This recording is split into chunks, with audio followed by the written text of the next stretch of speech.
எனக்கு பெரிய இன்ஸ்பிரேஷன் வந்து ரவி பெர்னாட் சார் தான். தமிழ் சூழலை பொறுத்த வரைக்கும் ரொம்ப நிதானமாக கேள்வி கேட்கிற ஒரு மாடல் ரொம்ப பிடிக்கும் எனக்கு. அவருடைய அந்த நேருக்கு நேர் வாய்ஸே ரொம்ப ஆமாம், ரொம்ப உள்ளேருந்து எடுத்துகிட்டு வர. ஸோ ஒரு மாதிரி நான் சென்னைக்கு வரப்போ நான் ரொம்ப ஆசைப்பட்டது வந்து சந்திக்கணும்னு நினச்ச முக்கியமான நபர்கள் ஒரு வந்து ரவி பெர்னாட் சார் தான். ஸ்லோலி இப்போ எங்கள் அண்ணன் ஃப்ரெண்ட்ஸு அவங்களாம் இருப்பாங்களே, அவங்களுக்குலாம் என்ன ரொம்ப பிடிக்கும். அவங்களாம் ஏதாவது டிஸ்கஷன்லாம் பண்ணிகிட்டு இருப்பாங்க. ஸோ நான் உட்காந்தா அவங்க கேட்பாங்க, நான் ஏதாவது சொல்லுவாங்க. அவங்க சொல்லுவாங்க நல்லா நிறைய தாட் ப்ராசஸ் இருக்குது அப்படின்னு சொல்லிட்டு. ஸோ ஒரு பக்கம் வந்து கம்ப்யூட்டர்ஸ் படிச்சுட்டு இருந்தேன், என்ஐடியில் படிச்சுட்டு இருந்தேன். பேரலாக இந்த பக்கம் இவங்கெல்லாம் இருப்பாங்க, அப்படியே அவங்க கூட போகிறது வர்றது, அப்படி ஒரு கனெக்ட் இருந்துகிட்டே இருந்தது.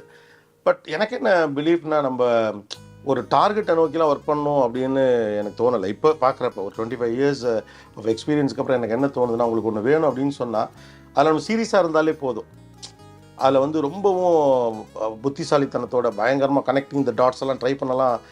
என்னுடைய பிலீஃப் சிஸ்டத்தை சொல்கிறேன் நான். நம்ம சீரியஸாக ஒரு விஷயத்தை கரெக்டாக பண்ணிகிட்டே இருந்தோம்னா கரெக்டாக அது வந்து உட்காரும். இது வரைக்குமே எனக்கு அப்படி தான் வந்த மாதிரி இருக்குது.